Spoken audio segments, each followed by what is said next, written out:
Good morning students, welcome all of you. Students, आज का जो हमारा टॉपिक रहेगा वो रहेगा मेथड्स ऑफ सैम्पलिंग, यानी sampling methods. And our previous video we discussed about sample method. हमने डिस्कस किया था सैंपल मेथड्स। सैंपल मेथड क्या था? ये हमारा universe, different items of universe, इसमें से इन्वेस्टिगेटर क्या करता है, कुछ आइटम्स को सिलेक्ट कर लेता है। ये आइटम्स क्या होती हैं? सैंपल। और इन आइटम्स को स्टडी करके हम लोग अपना कंक्लूजन ड्रा करते हैं। ये था हमारे पास सैंपल मेथड्स। आज का टॉपिक है हमारे पास ये सैंपल सिलेक्ट कैसे करें। बेटा, सैंपल सिलेक्ट करना इजी बात नहीं होती है, बहुत सी बातों का हमें ध्यान रखना पड़ता है। So many precautions. सैंपल ऐसा होना चाहिए जो प्रॉपर्ली रिप्रेजेंटेटिव हो, यानी पूरे यूनिवर्स को रिप्रेजेंट करें। इस सैंपल्स के अंदर पूरे यूनिवर्स की कैरेक्टरिस्टिक्स आ जाएं, फेयरली रिप्रेजेंटेटिव हो, ताकि हमारा जो रिजल्ट आए वो डाउटफुल ना हो और हमारा ऑब्जेक्टिव पूरा हो जाए। तो हम लोग आज करेंगे how to select sample. Sample कैसे सिलेक्ट किया जाता है। तो बेटा, सैंपल सिलेक्ट करने के आपकी बुक्स के अंदर 6 मेथड हैं, 6 सैंपलिंग मेथड्स। हम लोग डिस्कस करेंगे ओनली 2 मेथड्स। पहला मेथड है हमारे पास रैंडम सैंपलिंग और second one is purposive sampling. दोनों मोस्ट इंपॉर्टेंट हैं। तो हम डिस्कस करते हैं रैंडम सैंपलिंग। बेटा, ये वर्ड आप लोगों ने 10th के अंदर मैथ के अंदर भी स्टडी किया था। रैंडम। रैंडम क्या होता है? अचानक अपनी इच्छा से मतलब कुछ चुन लेना, ठीक है। तो वो होता है रैंडम, किसी को पता ना लगे, ठीक है, वो होता है रैंडम। और रैंडम सैंपलिंग क्या है बेटा कि मान लो ये यूनिवर्स है, ये यूनिवर्स के अंदर 100 आइटम्स हैं और हमें 10 आइटम सेलेक्ट करनी है। 10 आइटम्स। अब किसको सिलेक्ट करें, किसको ना करें, तो उसके लिए हम क्या करेंगे? हम चाहते हैं कि इस सैंपल के अंदर सभी आइटम्स को सिलेक्ट होने का इक्वल चांस मिले, इक्वल चांस। तो हम लोग क्या करेंगे? हम यहां यूज करेंगे लॉटरी मेथड। लॉटरी मेथड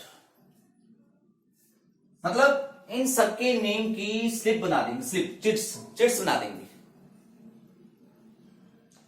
और हम लोग क्या करेंगे? चिट्स को मिला देंगे, शफल कर देंगे और आंखें बंद कर लो या कैसे भी हम लोग क्या करेंगे? 10 वहां से स्लिप या चिट्स को उठा लेंगे और जिनका नेम आ जाएगा वो क्या कहलाएगा? सैंपल। यानी प्योर मेथड है, स्ट्रेट फॉरवर्ड मेथड है। सबको समझ आ गया आई थिंक। यानी इसके अंदर सैंपल सिलेक्ट करते वक्त इन्वेस्टिगेटर किसी प्रकार की पार्शियलिटी नहीं कर रहा है, सबको इक्वल चांस दिया है सिलेक्ट होने का। मतलब मैंने आपकी क्लास के अंदर 100 स्टूडेंट्स हैं, 100 स्टूडेंट में से 10 स्टूडेंट्स को कहीं किसी सेमिनार के लिए लेके जाना है। तो मैंने क्या किया? सबकी रोल नंबर के अकॉर्डिंग 1 to 100 रोल नंबर की स्लिप्स बना दी और किसी बच्चे को कहा भी इसमें से 10 स्लिप्स उठा लीजिए। अब जिनके नेम्स आएंगे वो क्या होंगे? मेरा सैंपल होंगे, वो सेमिनार के अंदर स्कूल को रिप्रेजेंट करेंगे। तो ये था हमारा रैंडम सैंपलिंग मेथड। देखते हैं, it is a method of sampling in which each and every item of the universe has equal chance of being selected in the sample। तो इसके लिए हमने क्या यूज किया? Lottery methods. Clear students? तो ये था मेथड आपका रैंडम सैंपलिंग। मेरिट्स देखते हैं। This method is free from personal Beas, यानी इसके अंदर आप इन्वेस्टिगेटर के ऊपर किसी प्रकार की पार्शियलिटी का भेदभाव का आरोप नहीं लगा सकते। The universe gets fairly representative, मान लो यूनिवर्स को फेयरली रिप्रेजेंट हो रहा है, ठीक है, इक्वल चार्ज के साथ रिप्रेजेंट हो रहा है, किसी प्रकार की पार्शियलिटी भेदभाव नहीं हुआ है, तो फेयरली रिप्रेजेंट हो रहा है।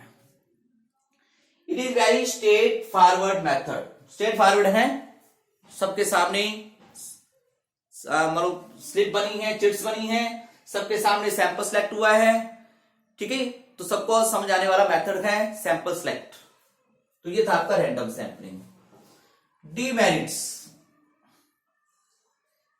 इसके अंदर जो एक बहुत बड़ी डीमेरिट्स क्या है बेटा, ध्यान से सुनने वाली बात है,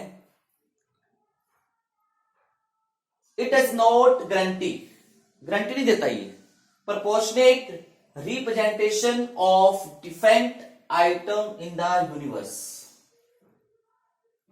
क्या समझाया? मतलब इस मेथड के अंदर हर किसी को इक्वल रिप्रेजेंटेशन नहीं मिलने की पॉसिबिलिटी होती है, गारंटी नहीं देता ये। कैसे? मान लो आपकी क्लास के अंदर बॉयज भी हैं और गर्ल्स भी हैं, ठीक है बेटा, दोनों हैं। अब हमने जो चिट्स बनाई हैं, अब मान लीजिए उसके अंदर 10 के 10 बॉयज आ गए या 10 गर्ल्स आ गई, 10 गर्ल्स के नेम आ गए, 10 बॉयज के नेम आ गए। अगर 10 बॉयज के नेम आ गए तो इसको मतलब गर्ल्स को सिलेक्ट होने का चांस, मतलब गर्ल्स तो रिप्रेजेंट कर ही नहीं रही है, क्लास के अंदर 50 गर्ल्स भी हैं। अगर सारी गर्ल्स आ गई तो बॉयज को रिप्रेजेंटेशन नहीं मिला। यानी समझ आ गई ना आपको बात की? मतलब ये है चांस फैक्टर, जिसका आगे आ गया, जिसका आगे आ गया, मतलब चांस फैक्टर है। तो ये गारंटी नहीं देता कि आपका यूनिवर्स प्रॉपर्ली रिप्रेजेंट होगा या नहीं होगा। स्टूडेंट्स, सेकंड बात, it does not give weightage to certain important items. मान लो ये इस यूनिवर्स के अंदर कुछ ज्यादा इंपॉर्टेंट आइटम्स हैं, उनका सैंपल में सिलेक्ट होना जरूरी है, लेकिन उसको वेटेज नहीं देता। मान लो मैं भारतीय क्रिकेट टीम का कोच हूं और मेरे पास 40 प्लेयर्स की एक मतलब प्लेयर्स है मेरे पास, और मुझे इसमें से 11 प्लेयर्स सिलेक्ट करने हैं, 11, 40 में से 11 प्लेयर मैंने सिलेक्ट करके टीम सिलेक्ट करनी है, और मैंने सबके नाम की स्लिप बना दी। अब सोचिए, अगर उन 11 स्लिप्स के अंदर विराट कोहली या रोहित शर्मा का नेम नहीं आता, तो क्या वो टीम जो सिलेक्ट हुई है वो बढ़िया खेल पाएगी? यानी मैं चाहता था कि विराट कोहली, रोहित शर्मा टीम में हो, बहुत बढ़िया प्लेयर है, लेकिन इस मेथड ने उसको वेटेज नहीं दी, वेटेज नहीं दी। हो सकता है 11 के 11 बैट्समैन सिलेक्ट हो जाएं, तो बॉलर के बिना काम कैसे चलेगा? 11 बॉलर सिलेक्ट हो जाएं तो बिना बैट्समैन के काम कैसे चलेगा? क्योंकि ये चांस फैक्टर है, लॉटरी हमने डाली है, जिसका नेम आ गया वो सिलेक्ट हो जाएगा। तो इस मेथड के अंदर कुछ ड्रॉबैक्स हैं, डीमेरिट्स हैं। Clear students? तो ये था आपका रैंडम सैंपलिंग मेथड्स। अब आता है हमारे पास पर्पोसिव, या इसको बोलते हैं हम डेलिब्रेट सैंपलिंग। अपनी इच्छा से, अपनी इच्छा से,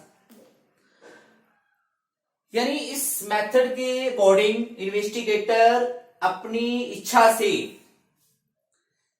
जो उसको लगता है आइटम बढ़िया है, जिनसे क्वेश्चन पुट करने चाहिए, ये क्वेश्चनों के आंसर अच्छी तरह दे सकता है, अपनी मर्जी से वो सिलेक्ट करता है, यानी इच्छा, प्रपोसिव। पढ़ते हैं इसको। It is a method in which investigator himself makes the choice of sample items which in his opinion are the best representative of the universe. तो यानी इस मेथड के अकॉर्डिंग ये जो बात कर रहा था 40 प्लेयर्स के अंदर 11 प्लेयर सिलेक्ट होने हैं, 11 प्लेयर, और कोच अपनी मर्जी से जो उसकी ओपिनियन के अंदर बेस्ट प्लेयर हैं, बेस्ट बॉलर हैं, बेस्ट बैट्समैन हैं, उनको सिलेक्ट कर रहा है। तो वो क्या है? पर्पसिव सैंपलिंग यूज कर रहा है। यानी वो 11 प्लेयर पूरे देश को, पूरे कंट्री को रिप्रेजेंट करेंगे। फिर आपकी क्लास पे आता हूं मैं कि आपकी क्लास में से 100 स्टूडेंट्स में से मैंने 10 स्टूडेंट सिलेक्ट करने हैं, तो मैं 5 बॉयज 5 गर्ल्स सिलेक्ट करता हूं, और जो मेरी इच्छा में, मेरी नजर के अंदर, मेरी ओपिनियन के अंदर सबसे बेस्ट स्टूडेंट हैं, मैंने उनको सिलेक्ट किया है। That is called purposive sampling. मैंने उनको सिलेक्ट क्यों किया है? तो मेरी ओपिनियन है कि ये क्लास के बहुत अच्छे स्टूडेंट्स हैं, इनको वेटेज मिलनी चाहिए, तो मैंने उनको सिलेक्ट कर लिया। एक मैं आपको इंटरनेशनल लेवल पे बताता हूं। पिछले दिनों अभी एक इंटरनेशनल इकोनॉमिक फोरम ऑर्गेनाइज हुआ था, जिसके अंदर क्या था, वर्ल्ड के सभी प्रेसिडेंट या प्राइम मिनिस्टर आए हुए थे अपनी पूरी टीम के साथ। मतलब प्राइम मिनिस्टर के साथ पूरी टीम का मतलब, प्राइम मिनिस्टर ने पूरे देश में से लगभग 250 पीपल की टीम बनाई थी, जिसके अंदर एक्टर्स थे, बॉलीवुड कलाकार, बिजनेसमैन, अपने मिनिस्टर्स, मतलब जो भी फेमस पर्सन थे उनको सिलेक्ट किया था। अब सोचिए कि वो जो 250 की टीम प्राइम मिनिस्टर अपने साथ लेके गए थे, क्या वो टीम उन्होंने अपनी मर्जी से चुनी थी, यानी पर्पसिव सैंपलिंग या रैंडम सैंपलिंग्स? तो नेचुरल बात है बेटा, वो टीम उन्होंने पर्पसिव सैंपलिंग से क्यों की? क्यों? अगर उन्होंने एक एक्टर को सिलेक्ट करना है, तो अब बहुत सारे एक्टर्स हैं बॉलीवुड के अंदर, सबकी नेम की स्लिप बनाई जाती और एक ऐसे एक्टर का नाम आ जाता जिसको वर्ल्ड के अंदर कोई ज्यादा जानता नहीं कोई, तो क्या वो देश को, कंट्री को रिप्रेजेंट कर पाता? नहीं। तो प्राइम मिनिस्टर ने क्या किया, उसके अंदर शाहरुख खान को सिलेक्ट किया, क्योंकि शाहरुख खान एक इंटरनेशनल एक्टर है, फेमस है। बिजनेसमैन के अंदर जो इंडिया के फेमस बिजनेसमैन थे उनको सिलेक्ट किया, उसमें अंबानी भी थे। नेचुरल बात है, उनका जाना जरूरी है, वो इंटरनेशनल आइकॉन है, फेमस हैं, वो कंट्री को प्रॉपर रिप्रेजेंट कर पाएंगे। तो यानी सम इंपॉर्टेंट आइटम्स को वेटेज दी गई, वो था हमारा पर्पसिव सैंपलिंग। तो आई थिंक स्टूडेंट्स की मेरिट आपको समझ होगी आगे होगी। This method is flexible to allow the inclusion of those items in the sample which are of special significance. मतलब ये फ्लेक्सिबल है, मतलब इसके अंदर जो स्पेशल सिग्निफिकेंस की आइटम है उसको इंक्लूड करता है। More suitable to the purpose, यानी हमारा जो सैंपल बनाने का पर्पस है और जो स्टडी का पर्पस है, ऑब्जेक्टिव है, उसके लिए ज्यादा ये सुटेबल है कि हम उन आइटम्स को सिलेक्ट कर रहे हैं, उन आइटम्स को जो हमारी इन्वेस्टिगेशंस को पूरा कर सकती हैं, इन्वेस्टिगेशन का जो टारगेट है, ऑब्जेक्टिव है, उसको फुलफिल कर सकती हैं, उसके लिए ये मेथड ज्यादा सुटेबल है। स्टूडेंट्स, डीमेरिट्स के अंदर आपको भी समझ आ गया होगा कि मैंने जब कहा था क्लास के अंदर 10 स्टूडेंट मैं सिलेक्ट कर रहा हूं, तो कुछ स्टूडेंट्स मेरे पे आरोप लगाएंगे, बाद में कहेंगे देखो ना सर ने क्या किया, ये सर के फेवरेट स्टूडेंट थे, सर ने इनको सिलेक्ट कर लिया, मुझे पूछा नहीं, क्या मैं इंटेलिजेंट नहीं हूं? यानी मेरे ऊपर एक पॉसिबिलिटी रहेगी पार्शियलिटी की, आरोप लगेगा, भेदभाव का मेरे ऊपर आरोप लगेगा।